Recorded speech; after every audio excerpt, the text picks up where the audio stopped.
à toutes et à tous. Donc, nous sommes sur une table ronde. Comment développer la résilience et l'autonomie stratégique de la filière défense? Avec moi sur ce plateau prestigieux pour débattre d'une thématique cruciale, le général Philippe Lavigne, chef d'état-major de l'armée de l'air et de l'espace. Christian Cambon, président de la commission des affaires étrangères, de la défense et des forces armées du Sénat. Et nous avons également deux industriels, Patrice Ken, PDG de Thales, et Élie Girard, directeur général d'Atos. Alors, pour commencer, général, c'est vous qui partez. Alors, vous avez juste un micro juste derrière. Quels sont les constats majeurs que vous avez pu relever pendant cette période inédite, cette crise sanitaire doublée d'une crise économique? Et quel est votre rétex, votre retour d'expérience sur cette période inédite pour l'armée de l'air? Alors, merci beaucoup de m'avoir invité à cette table ronde ou table ovale. En termes de résilience, d'abord, l'armée de l'air et de l'espace, comme toutes les autres armées, ont été résilientes parce qu'en fait, c'est dans notre ADN de pouvoir agir dans la crise, dans la guerre, dans le chaos. Et donc, nous avons des spécificités et des méthodes de préparation qui nous permettent d'agir dans ce domaine, dans cet environnement si particulier.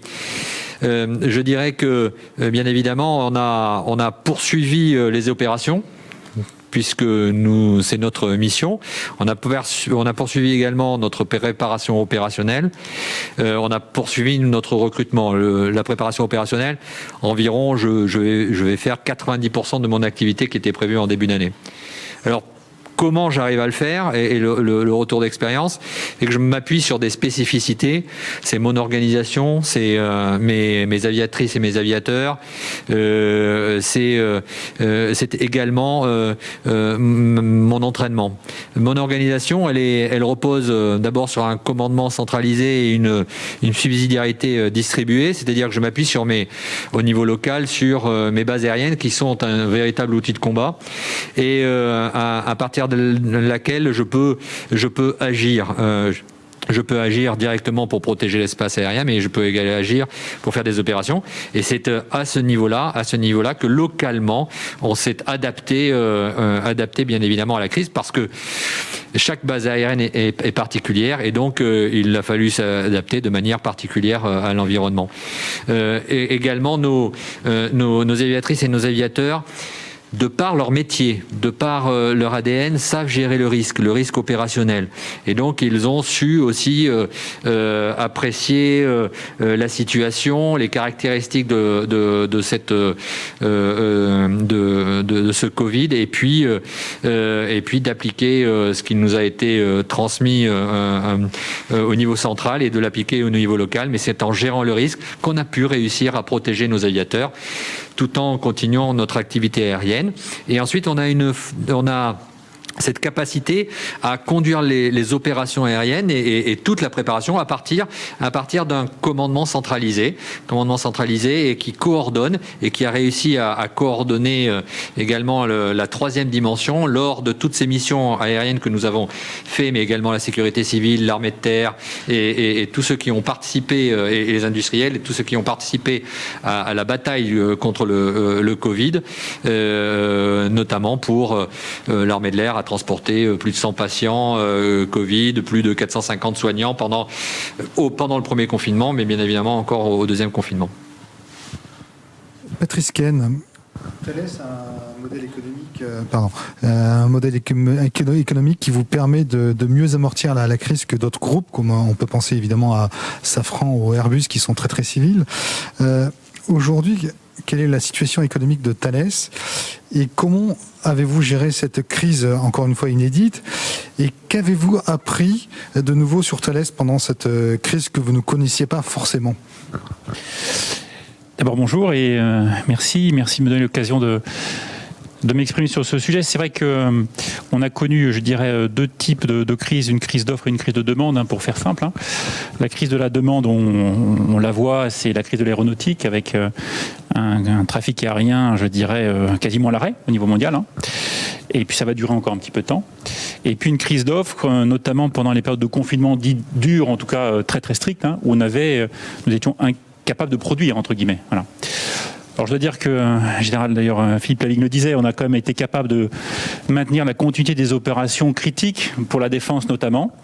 Bien sûr, on y pense spontanément, mais aussi pour des activités critiques comme la maintenance des hélicoptères de la sécurité civile, hein, ô combien important pendant cette crise, la production de détecteurs radiographiques pour Philips, hein, qui faisait effectivement lui-même les appareils de radio qui étaient clés pour détecter les symptômes du Covid, et d'autres activités. Le modèle, effectivement, de Thales, il est un peu unique, je veux dire, hein, de ce point de vue-là, puisqu'on est, je dirais, assis, entre guillemets, sur un socle transverse puissant, technologique. Hein. C'est 30 000 ingénieurs en R&D. Chez nous, c'est 3 à 4 milliards de R&D chaque année. Et ce socle technologique transverse nous permet de servir différents marchés. Alors, je passe à des verticales de marché. L'aéronautique, certes, en crise, mais des marchés qui, eux, je dirais, se portent bien, ou en tout cas où il y a des clients. La défense, effectivement, a des besoins et nous demande beaucoup de choses, en particulier en France. Mais on peut penser aux acquis de sécurité, de cybersécurité, de transport terrestre, et même le spatial d'ailleurs, hein, si on met peut-être de côté le secteur des télécoms civils, mais le spatial est quand même un milieu où il y a encore énormément de besoins dans le monde. Donc, des verticales de marché, qui nous permettent effectivement d'asseoir des activités qui se portent bien. Une très grande répartition géographique. Finalement, la France, alors je vais mettre des guillemets, ne fait que 25% de notre chiffre d'affaires. 3/4 de notre chiffre d'affaires est fait à l'étranger, hors de France. Et puis la taille de nos contrats aussi. Hein. La moitié des contrats du groupe font moins de 10 millions d'euros. Donc si vous prenez 9-10 milliards, la moitié du groupe, est fait avec des contrats de moins de 10 millions d'euros. C'est des milliers de contrats que nous avons chaque année exécutés.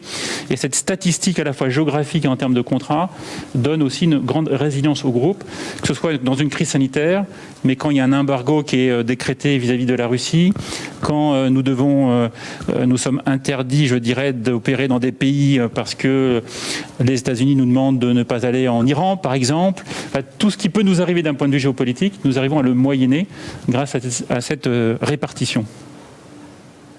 Et juste pour revenir, qu'est-ce que vous avez appris de nouveau sur Thales pendant cette crise? Je repose la question parce que il y a peut-être des anecdotes qui vous viennent.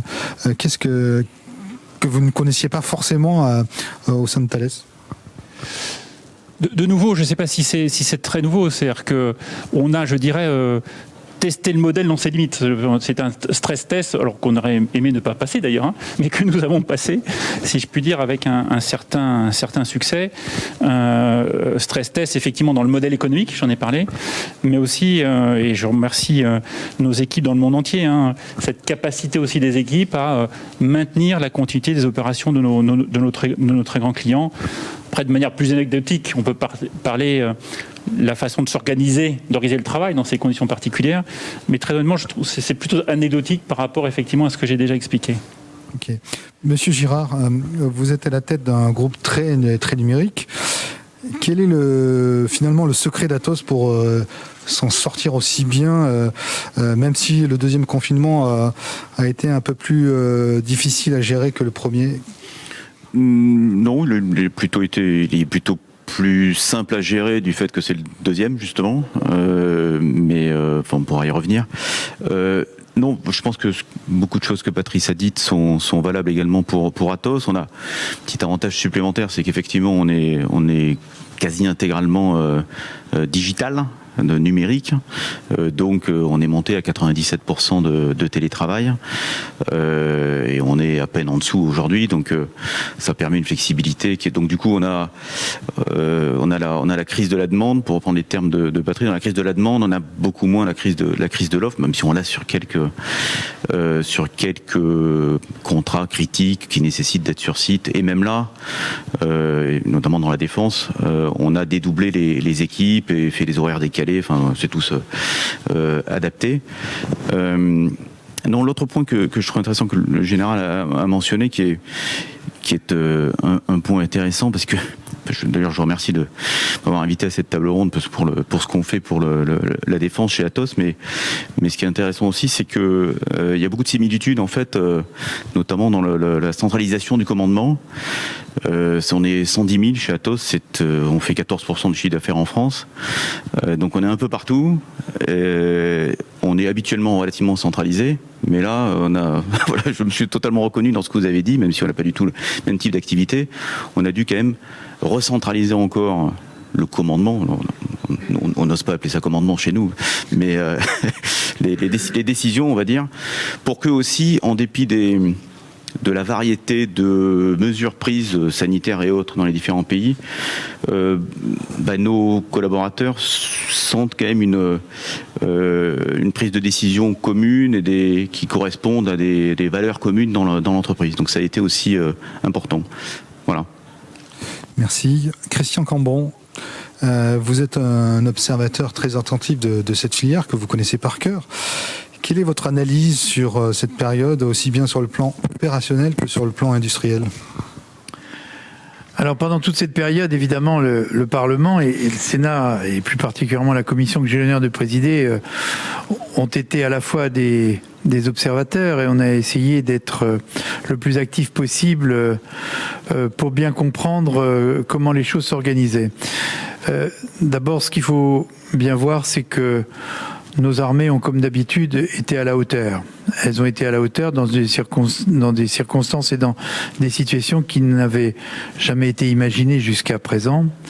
Bien sûr, en commençant par le service de santé des armées, qui, avec ses hôpitaux qui se sont immédiatement mobilisés dans des conditions identiques aux hôpitaux civils, ont permis d'assurer une aide vraiment tout à fait significative.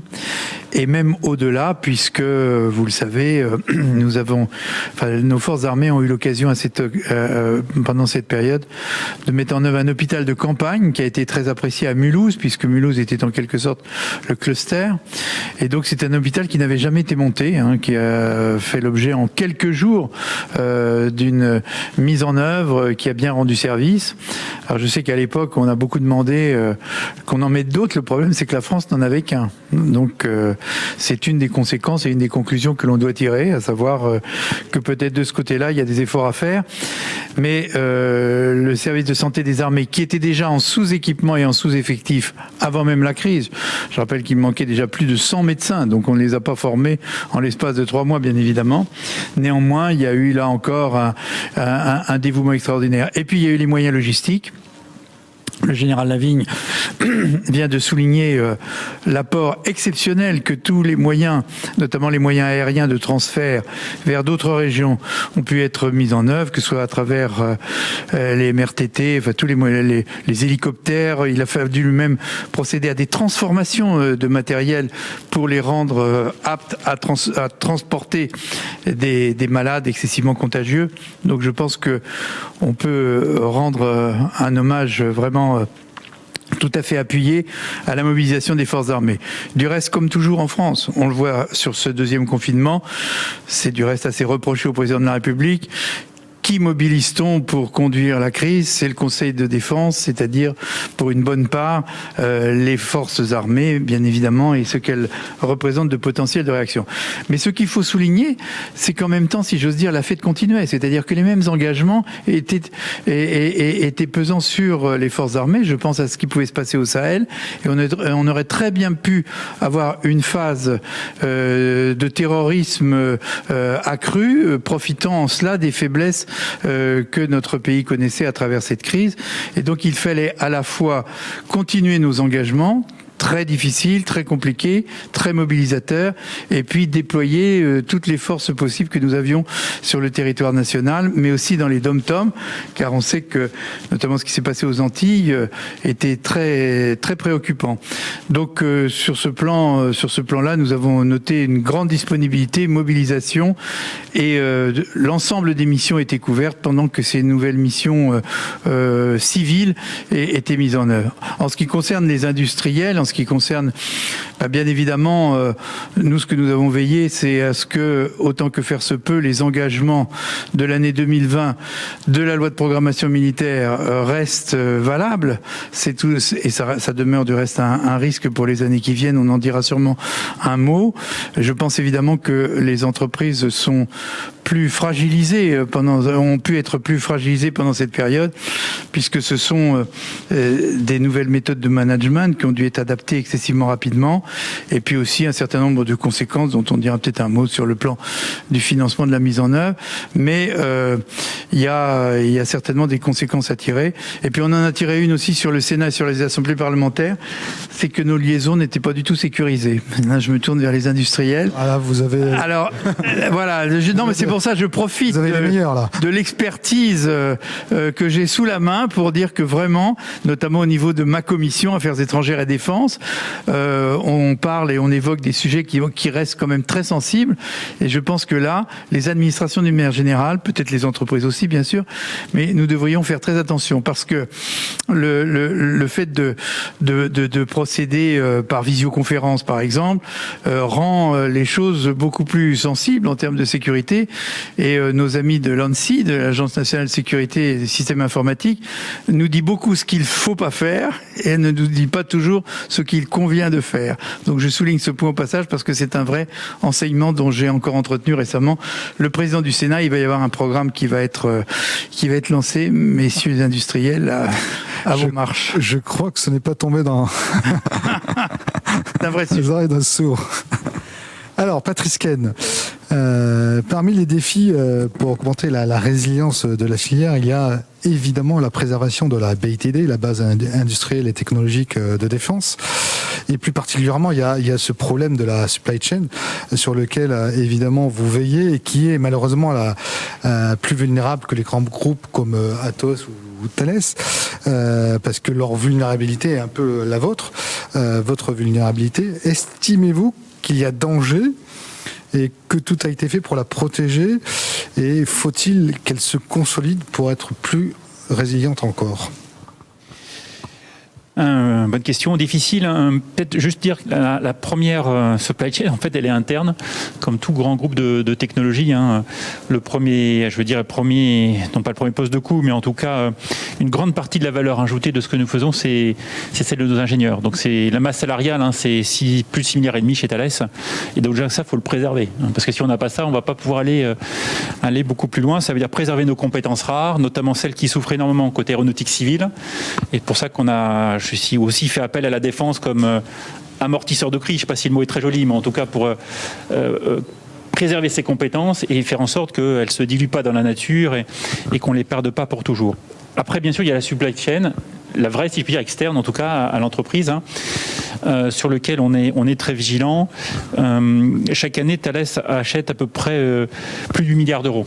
Pas qu'en France, bien sûr, dans le monde. On a d'ailleurs une organisation des achats qui est mondiale depuis quelques années, organisée par segment, donc par grand type d'achat, qui nous a permis, pendant cette période de crise, d'avoir un monitoring, une supervision, je pense, très, très précise de la supply chain, à ce point que on a eu quelques ruptures d'approvisionnement, mais peu, en tout cas pour le moment, peu. Et en tout cas, à chaque fois, on a pu trouver les voies et moyens pour ne pas mettre en retard les livraisons finales, celles chez le client. Bon. Ce qui est assez remarquable quand on pense les difficultés qu'on a eu à produire, par exemple, pendant les périodes de confinement. En tout cas, on a été capable de compenser ces quelques ruptures d'approvisionnement. On n'a pas eu de défaillance, par contre, dans la supply chain. Alors, on pourrait dire pas encore. Nous verrons bien en 2021 ce qu'il arrivera. Ce qui est sûr, c'est que... Vous avez pu détecter des vulnérabilités néanmoins ? Il y a des fragilités, des entreprises en grand stress financier, si je puis dire, c'est évident. Maintenant, on s'est équipé dans les grands groupes comme Thales, mais aussi au sein de la profession avec le GIFAS, et en lien avec Bercy d'un côté ou le ministère des Armées de l'autre. Un certain nombre de tours de contrôle, si je puis dire, si je reprends un vocabulaire approprié compte tenu de notre discussion, pour déjà bien surveiller effectivement les entreprises, d'abord qui sont celles qui sont vraiment critiques pour la BITD. Peut-être que toutes ne le sont pas. J'ai envie de dire, c'est aussi la vie des affaires. Des entreprises naissent et d'autres meurent ou se transmettent chez d'autres. Quelles sont celles qui sont vraiment critiques? Et celles qui sont vraiment critiques, effectivement, comment on peut les aider? Alors, le on, c'est souvent la puissance publique. C'est pas forcément le rôle des groupes privés, même si, évidemment, c'est aussi notre intérêt que la supply chain, je dirais, traverse cette crise. Et comment effectivement, on peut les aider collectivement. Alors, la profession a pris sa part, si je puis dire, alors même que les financements sont rares, y compris pour les grands groupes, en mettant en place effectivement un fonds, par exemple, de manière à accompagner en fonds propres des entreprises à la fois critiques pour la supply chain et très fragilisées. Mais bien sûr, il y a tous les dispositifs étatiques, je ne vais pas parler à la place de l'État, mais les PEG et autres qui sont là pour essayer de minimiser les impacts de cette crise sur la supply chain. Élie Girard, vous n'avez peut-être pas eu les mêmes problèmes que chez Thales avec peut-être des vulnérabilités dans la supply chain, puisque le secteur des services numériques sont vraiment en expansion et sont en croissance constante. Mais le groupe Atos a fait beaucoup d'acquisitions ces derniers mois, même ces dernières semaines. Comment avez-vous pu gérer l'intégration de ces entreprises, alors même que il y avait le confinement, il y avait les salariés en télétravail? Comment ça s'est passé, puisque vous êtes boulimique en termes d'acquisition? Vous me faites peur moi-même là. Non, on a fait effectivement beaucoup. On a fait 9 ou 10 acquisitions depuis le début de l'année, qui sont des petites acquisitions qui sont très ciblées. Ça peut d'ailleurs faire un lien avec ce que Patrice disait.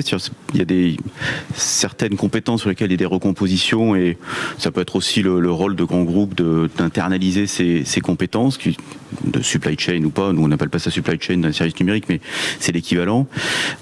Et ensuite, sur votre question qui est vraiment sur l'intégration, j'en reviens un petit peu à ce qu'on disait tout à l'heure de commandement assez centralisé qui a dû être renforcé pour s'assurer que l'accueil des personnes se fasse très très bien. Alors on a bénéficié quand même de la période entre deux confinements, si je puis dire, où on a pu quand même mettre à profit cette période pour accueillir correctement les gens. Et pour les acquisitions qui ont été faites pendant les périodes de confinement, on a utilisé les outils de communication qui permettent quand même de plus en plus d'arriver à faire quelque chose de correct. Mais à l'évidence, c'est pas au niveau d'un accueil correct, et donc ça renvoie à plus tard.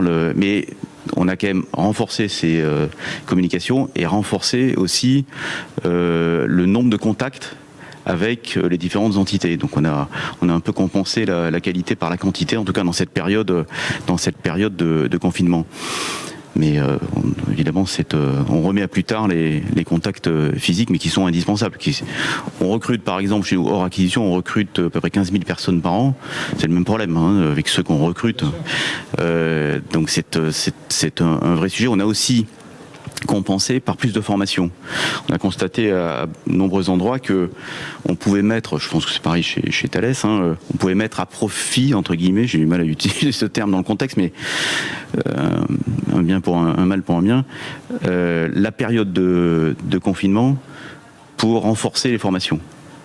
Notamment des personnels qui sont moins utilisés.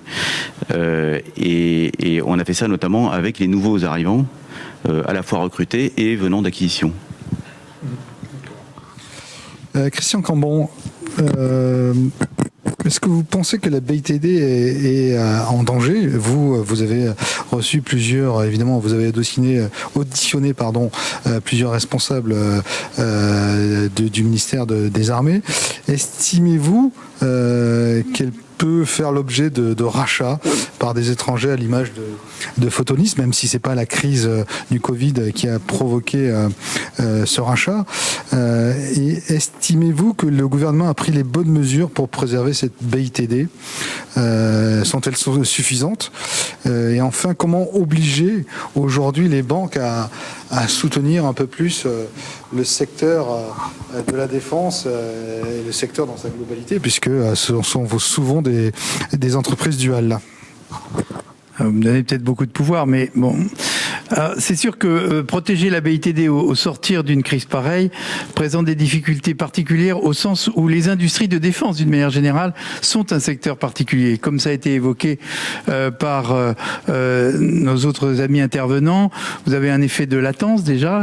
Les marchés sont beaucoup plus lents à sortir, à démarrer. Donc on peut imaginer que, en l'absence d'un volet plan de relance bénéficiant aux industries de défense, les marchés en cours ne vont pas apparaître tout de suite pour soutenir l'activité de nos entreprises. Il y a cet effet de sous-traitance qui a été évoqué, parce que finalement, si une petite ou moyenne entreprise met un genou à terre, ce sont des ruptures d'approvisionnement, et donc vous risquez d'avoir un effet domino. Il y a cet effet d'entreprise duale, c'est-à-dire qu'il y a des entreprises qui travaillent pour le civil et pour le militaire. Le civil prend cher, si j'ose dire, et donc elle risque d'être déstabilisée et ne pas être à la hauteur des attentes du secteur militaire, donc on a des difficultés. Par ailleurs, moi, je redoute tout de même un effet, j'allais dire, psychologique autour de la BITD pour les industries de défense, au sens où on voit bien que l'impact sur l'opinion publique est très fort de cette crise. Et donc, quelles sont les attentes maintenant ? Les attentes, c'est beaucoup plus des hôpitaux, de la sécurité, des vaccins. Enfin, on voit bien que le domaine de la santé va prendre une importance et une exigence particulière vis-à-vis des dirigeants. Et on pourrait avoir un effet que nous avions bien connu lors de la précédente loi de programmation militaire, où moi je me souvenais, on était littéralement interpellés en disant mais à quoi ça sert de fabriquer des missiles, ce qu'on veut c'est des hôpitaux, des crèches, des jardins publics. Donc il faut se méfier de cette affaire, et nous avons, nous, les responsables publics, un devoir de bien expliquer à toutes les couches, à toutes les générations du reste, l'importance d'une part d'une industrie de défense, j'allais dire d'abord d'assurer la sécurité de notre pays. On vit dans un monde où les crises éclatent, j'allais presque dire, de manière quotidienne maintenant, et où il faut absolument soutenir cette BITD, ce savoir-faire de nos industries de défense. Alors maintenant, en ce qui concerne la BITD elle-même, il y a effectivement dans cette perception, il y a ce que j'ai dit sur l'opinion publique, et pas le voir uniquement au seul niveau des 200 000 emplois, chiffre traditionnellement évoqué, mais encore une fois, prendre la mesure que sans une BITD forte, c'est pas simplement des emplois, c'est notre propre sécurité, c'est notre propre souveraineté qui risquerait d'être mise en cause. Alors après, reste le financement, et là, bien évidemment, on bute très vite sur cette problématique qui est en train d'émerger, pour lequel, du reste, le Sénat, comme l'Assemblée nationale, vont se pencher. C'est le financement, et notamment le financement par les petites et moyennes entreprises. Nous avons des retours véritablement inquiétants, des refus purs et simples, maintenant, de banques d'importance nationale, à financer des investissements ou des actions de reprise, en disant que la compliance, qui est maintenant le mot clé qui fait que les industries de défense, ça n'a pas une fatalement bonne image, et on voit des industriels qui se retirent. Et donc là, ce que nous attendons et ce que nous avons demandé, c'est une action ferme du gouvernement. Le ministère de l'économie a des organismes, dont un organisme spécialisé qui surveille évidemment l'activité des banques. Il y a un certain nombre de directives à donner, qui devront se décliner sur le plan local. Il y a des préfets de relance, paraît-il. Alors là, ils peuvent relancer l'activité bancaire à l'endroit des PME, PMI, des industries de défense, parce qu'il y a du boulot à faire. Et donc, on compte beaucoup sur cette mobilisation de l'État pour que, même s'il n'y a pas ce volet industrie de défense dans le plan de relance, mais on tente de maintenir la LPM, ce qui est déjà un bel effort. Il faut au moins que les banques comprennent que financer les petites et moyennes entreprises de défense, ce sont des emplois localisés, qui ne s'en vont pas ailleurs, qui contribuent à la relance lorsque celle-ci va sonner, et qu'il faut véritablement un effort de solidarité nationale. Et c'est comme ça que le Sénat va s'exprimer sur ces sujets. Très bien, merci beaucoup, Monsieur Cambron. Général Lavigne, comment l'armée de l'air a vécu les périodes de confinement dans ses relations avec et les industriels et la DGA? Êtes-vous satisfait des livraisons et du MCO pendant cette période? Et est-ce que vous avez pu constater qu'il y avait des pistes d'amélioration ou pas? Alors, tout d'abord, en effet, pour reprendre ce que disait Patrice, le milieu aéronautique a été fortement touché. Dans notre milieu, on a des joueurs principaux que sont bien évidemment nos industriels, que sont, vous l'avez dit, la DGA, nos armées. Et quand on est une équipe, et l'équipe France elle est là, quand on est une équipe et quand on est dans l'adversité, c'est à ce moment-là que les liens se resserrent. Et les liens se sont resserrés. On a beaucoup échangé dès le début de la crise, on a beaucoup échangé, partagé le besoin. Quel était le besoin immédiat et bien évidemment le besoin immédiat, et comme me l'a rappelé le président, c'était les opérations, que ce soit des opérations de protection de l'espace aérien, de la dissuasion, mais également les opérations extérieures. Et donc on a défini quelles étaient les priorités. On les a définies ensemble pour que nos mécaniciens et nos personnels dans tous les grands acteurs puissent travailler sur ces priorités et produire. Et donc nous avons produit et l'effet a été obtenu puisque nous avons été sur toutes les opérations et nous avons maintenu notre activité. Donc ça, c'est la première chose. Deuxième chose, bien évidemment, il a fallu continuer à se préparer, et ce qui nécessite un certain flux d'équipements et de matériel. Alors là, je pense qu'il y a un travail qui est très certainement à faire sur ce flux, entre un flux très tendu de la logistique et un stock d'un certain niveau. Je pense que là, il y a certainement peut-être un petit rééquilibrage à faire pour pouvoir poursuivre une activité lorsque beaucoup de choses soit s'arrêtent, soit ralentissent. Ensuite, ce que l'on peut voir, c'est qu'on a travaillé ensemble, mais comme on le faisait auparavant, on a créé une direction de la maintenance aéronautique, qui a été justement l'occasion de dynamiser cette maintenance aéronautique, tant dans le domaine industriel que également, bien évidemment, au niveau du ministère des Armées, de la DGA, mais également de nos forces. Et ça aussi, c'est un partage très important. On a vu des plateaux se créer, on a vu des industriels sur des bases aériennes, on a vu des mécaniciens qui apprenaient qui transformaient l'organisation pour produire plus, soit avec une sorte d'équipe, une sorte d'écurie de Formule 1 pour traiter l'urgent, et puis une sorte de back-office. On a évidemment travaillé beaucoup avec l'industriel, mais c'était avant le Covid, et on a continué pour livrer pour accueillir les équipements qui nous ont été livrés, soit des standards, je pense aux standards du Rafale F3R, je pense à des radars, je pense à des travaux sur des grands systèmes pour l'avenir, sur la CCS par exemple. Nous avons travaillé, nos équipes ont beaucoup travaillé d'arrache-pied pendant toute cette période, et notamment encore dernièrement entre le mois d'août et le mois de septembre sur notre système de commandement otanien. On a également travaillé pour le futur, et ça veut dire qu'on est capable de le faire, et je pense bien évidemment au système de combat aérien du futur. Général, gardez le micro. On va aborder la problématique des menaces. Est-ce que cette crise a-t-elle généré des nouvelles menaces, ou en tout cas, où a-t-elle révélé des menaces qui existaient déjà mais qui étaient encore sous les radars? Est-ce que l'espace, d'ailleurs, qui est un véritable théâtre de conflictualité, est-ce que la France met dans l'espace les moyens pour conserver son autonomie stratégique dans ce secteur-là, dans ce domaine? Alors en termes de menaces, alors là si je vais au-delà de mon périmètre, Je pense que cette crise a révélé une très forte polarisation entre les États-Unis et la Chine, mais notamment dans le domaine informationnel. Mais c'est avec la Chine, c'est avec aussi d'autres compétiteurs qu'est l'Europe par exemple, et notamment par exemple dans la gestion du Covid. Donc je pense que ce domaine informationnel, comme le domaine du cyber, c'est un domaine, et ce qu'on appelle nous le multidomaine, eh bien c'est quelque chose à prendre en compte encore plus. Ensuite, cette crise Covid, elle a révélé, elle a mis en exergue une menace que l'on connaissait déjà et dont on avait parlé dans la revue stratégique, c'est le B de NRBC, c'est le biologique. Et là, évidemment, il y a encore beaucoup de choses à travailler.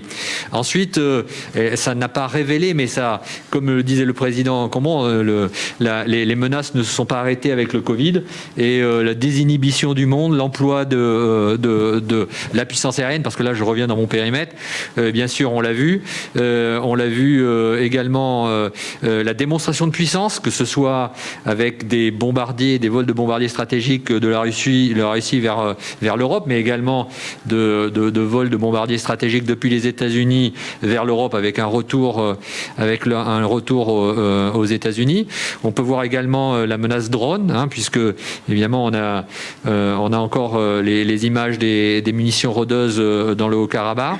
On a également en termes de menaces, eh bien la poursuite et le développement de composantes stratégiques. Je pense à la triade chinoise qui est d'ailleurs un excellent article de Eric Cosmos sur ce sujet-là.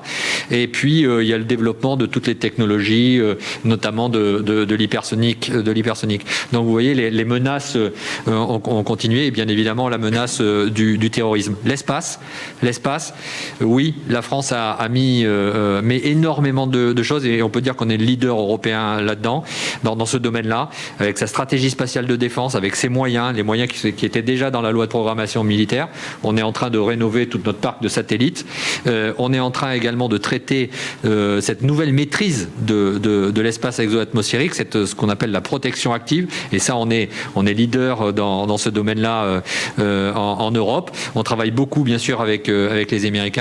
L'armée de l'air et de l'espace est en train de monter en puissance, parce que ça demande des RH. On a les premiers pilotes de satellites qui ont été formés, bien évidemment, en liaison avec le CNES. Voilà. Donc oui, on a beaucoup de choses en termes d'autonomie stratégique dans ce domaine-là. Juste une question complémentaire. Vous avez évoqué le Haut-Karabakh. Est-ce que vous avez déjà un retour d'expérience sur ce qui s'est passé du point de vue opérationnel, et notamment les drones qui ont joué un rôle essentiel pendant cette guerre? Est-ce que vous avez un retour? Je pense que cela confirme comment s'appelle, dans un conflit, la maîtrise du point haut est essentielle, et l'Azerbaïdjan a utilisé cette puissance aérienne qui se délivre sous plusieurs formes, et cette puissance aérienne là, elle s'est délivrée au travers de ces munitions rôdeuses. Ce sont des drones qui comme un drone participent à la connaissance et à l'anticipation, à l'observation, et qui ensuite frappent comme pourrait le faire un avion de combat avec ses munitions, mais comme on peut le faire aussi de l'artillerie sol-sol. Merci beaucoup. Christian Cambon, estimez-vous que la menace cyber est bien prise en compte par la filière défense aujourd'hui? Qu'est-ce qui doit être amélioré pour une meilleure résilience de cette filière face à toutes ces menaces? Écoutez, il est clair, comme le général Lavigne vient de l'exposer, que la prise en compte de ces menaces est véritablement maintenant bien intégrée, et je pense qu'elle l'a été il y a 3 ans à travers cette loi de programmation militaire qui a posé non seulement, elle était précédée de la revue stratégique, du livre blanc, tous ces dangers avaient été identifiés, et on a bien compris qu'il était absolument nécessaire de doter nos forces armées de moyens de lutte contre le cyber. Alors le cyber, d'abord, il ne faut pas négliger la dimension espionnage, parce que ça continue, et nous sommes écoutés de toutes sortes de manières, les milieux économiques, les milieux financiers, milieux politiques, j'imagine, y compris par nos meilleurs amis, hein, et parfois c'est eux qui font le plus gros travail.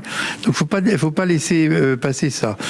Sur le cyber, ça devient une dimension, j'allais dire, à la fois de sécurité nationale et de sécurité européenne. Hein, il suffit d'aller chez nos amis des pays baltes pour savoir la réalité qu'ils vivent.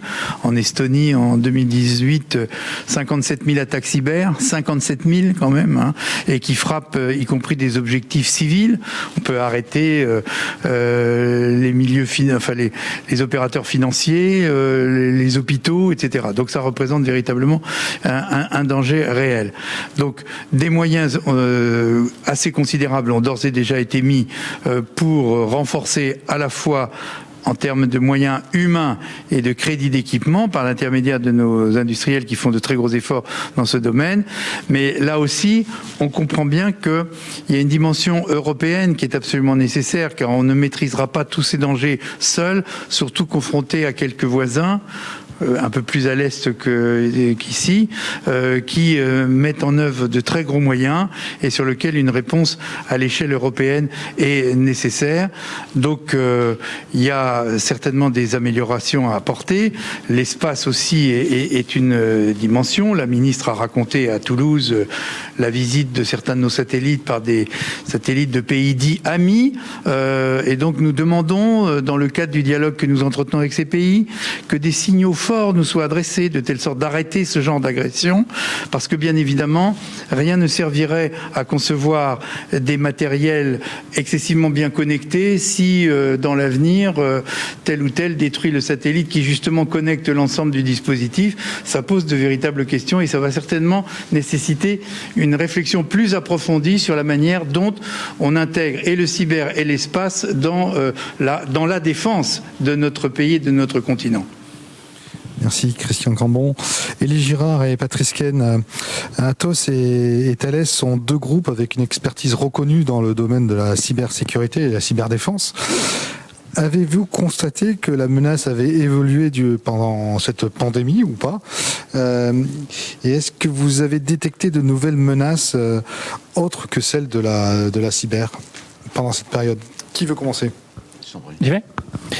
Je pense qu'on devrait être assez cohérent, je pense, avec Élie, mais non, sur la cyber, c'est une activité importante pour nous, hein, c'est plus d'1 milliard d'euros, donc ça veut dire qu'on a une bonne tour de contrôle ou un bon point d'observation de ce qui se passe effectivement dans le monde. On est plutôt sur le haut du spectre, entre guillemets, si je prends un vocable militaire, hein, donc bien sûr on fait du conseil, mais surtout on apporte des solutions, des produits pour répondre à ces menaces cyber, et puis on est dual là aussi, cyberdéfense et cybersécurité.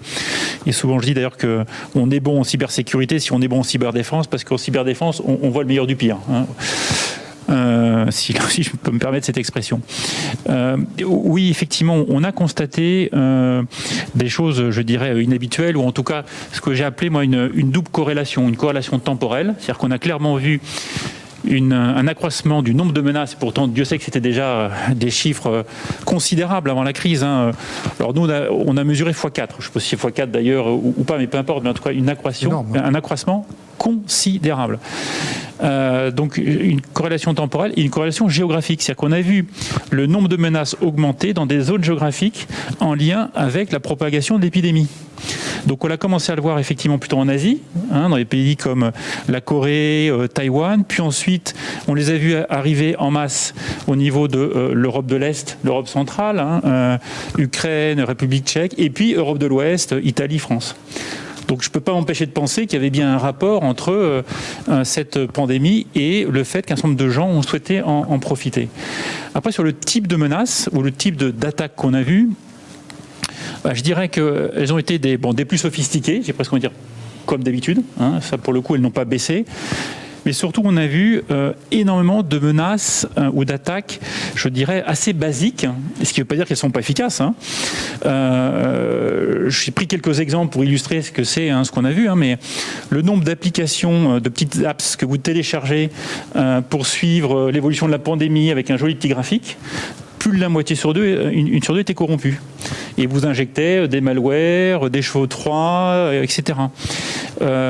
plus d'un site sur deux Internet qui s'était créé avec Covid-19, hein, quand vous faisiez une petite recherche sur Internet, un site sur deux était des sites corrompus. Voilà, donc c'est des choses assez basiques, hein, mais sur lesquelles en fait on peut facilement tomber dans le panneau, y compris les particuliers, pas uniquement les entreprises, les administrations, les organismes d'État, mais y compris les particuliers. Et c'est d'autant plus vrai que le télétravail, je dirais, a accru considérablement les sources de vulnérabilité, les portes d'entrée finalement dans les administrations ou dans les entreprises. Le fait que ça a été décrété de manière très urgente, le télétravail, n'a pas permis à tout le monde de s'équiper correctement. En tout cas, ceux qui n'étaient pas équipés correctement avant la crise se sont retrouvés effectivement avec des failles. Dieu merci, toutes n'ont pas été utilisées, mais des failles réelles et importantes dans ces systèmes d'information. Donc un conseil tout bête, hein, c'est il faut faire preuve. Moi j'ai mis vigilance, rigueur et de sérieux dans ces domaines de cybersécurité. Souvent la sécurité informatique est vue plutôt comme une contrainte, finalement un poste de coût nécessaire, etc. Sauf que lorsque vous êtes empêché de produire, lorsque vous êtes l'objet d'un ransomware et que toutes vos usines dans le monde sont arrêtées, là vous vous apercevez que c'est un peu comme une assurance, il faut mieux la payer avant que de payer les dégâts après. Et Girard ? Oui, non, je souscris 100% à tout ce que Patrice a dit. Je veux peut-être un point où on a observé, répartition géographique, tout à fait d'accord, on a observé le secteur financier, banque et assurance, la plus grosse accélération pendant toute la période par rapport à avant. Non, ce que je voulais dire surtout, c'est que donc on parle beaucoup de l'accélération qui est exacte, et encore une fois tout ce que Patrice a dit est exact, des cyberattaques. Il y a une autre chose qui s'est passée dans les 9-10 derniers mois, c'est que la réponse aux cyberattaques, les technologies se sont elles-mêmes accélérées. Il y a eu une vraie accélération quasi quantique, on y reviendra peut-être, et notamment dans tout ce qui est utilisation du big data, donc des données massives, pour contrer ces cyberattaques. Donc c'est dans ce qu'on appelle de passer du prédictif au prescriptif. Et on arrive aujourd'hui, grâce à ces systèmes, donc à l'utilisation de ces données massives, quand on identifie les logs, quand il y a les tentatives, donc on parle de millisecondes, même pas, des tentatives d'intrusion dans des vulnérabilités créées par le télétravail par exemple, grâce à l'utilisation massive et grâce aux capacités de calcul, les supercalculateurs par exemple chez Atos, qui permettent de réagir, c'est-à-dire de fermer la vulnérabilité avant que l'attaque se soit matérialisée. Et on arrive à arrêter entre 70 et 80% dans les meilleurs, avec les meilleurs systèmes, entre 70 et 80% des attaques avant même qu'elles se soient matérialisées. Donc je voulais juste signaler ça parce que en même temps qu'il y a une accélération des attaques, il y a quand même eu une vraie accélération des remparts et des outils permettant d'arrêter ces attaques. J'avais un complément de question sur la cyber. On a beaucoup dit ou on a beaucoup lu que les hôpitaux étaient moins attaqués. Vous avez constaté ou pas, vous, en tant qu'industriel, vous avez des clients C'est l'inverse plutôt. Plutôt constater l'inverse. On opère par exemple les parties des systèmes d'information du ministère de la Santé en France. Voilà, alors sans révéler de secrets particuliers, mais oui, le secteur de la santé a fait l'objet d'attaques massives et en bien plus grand nombre que d'habitude. Tout à fait. D'accord. Général Lavigne, vous l'avez déjà un peu évoqué, mais est-ce que vous pouvez rentrer un peu plus dans les détails sur, au niveau international, comment vous vous êtes mis en posture pour assurer une continuité opérationnelle jour et nuit dans le domaine des OPEX, que ce soit dans la bande du Sahel, que ce soit l'opération Chamal ou d'autres opérations? Alors, comme j'ai dit, on a déjà ça dans notre ADN. On a ça dans notre notre façon d'être organisé, notre façon de s'entraîner, et notre façon d'agir ensemble, qui nous permet de continuer à faire des opérations. Alors, vous parlez d'opérations extérieures, mais il y a aussi tout ce que l'on fait sur le théâtre national et qui mérite une permanence, qui nécessite une permanence. Je pense bien évidemment notamment à la protection de l'espace aérien français, donc avec des alertes de défense aérienne. Donc là, c'est évidemment avec les centres de détection et de contrôle, avec les radars, avec le centre de commandement. Mais également la dissuasion, il faut être prêt. Et d'ailleurs, nous l'avons démontré même pendant le premier confinement. Nous avons fait un grand exercice qui s'appelle Poker, l'exercice qui a engagé énormément de moyens de l'armée de l'air et de l'espace et qui prouve notre crédibilité à agir même dans cet environnement si particulier du Covid.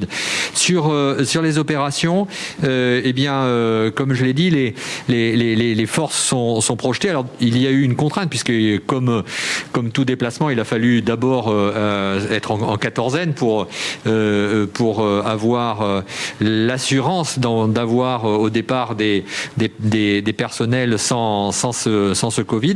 Mais ensuite, après, nous avons agi comme nous agissons sans cette contrainte Covid.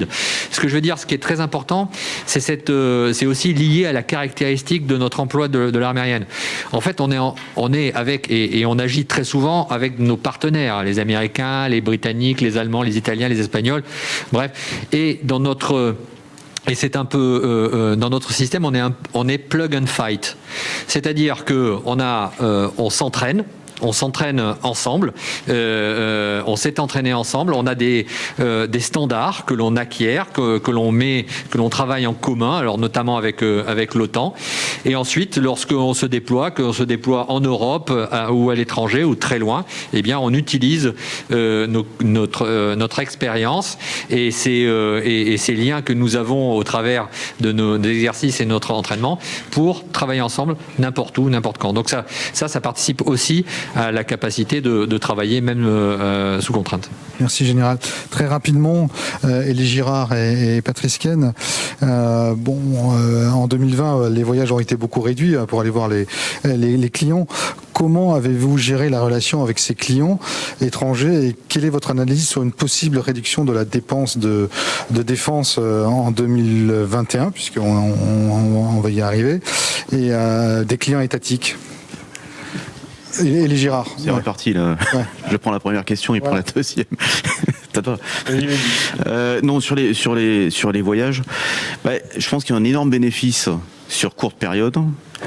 Mais ça peut pas trop durer. C'est-à-dire que sur courte moyenne période, je pense qu'on l'a tous observé, là où on devait prendre une journée pour aller voir un client à l'autre bout du pays ou en Allemagne, où on peut parler quand même dans des conditions très très favorables et sécurisé, ça évidemment, et système sécurisé.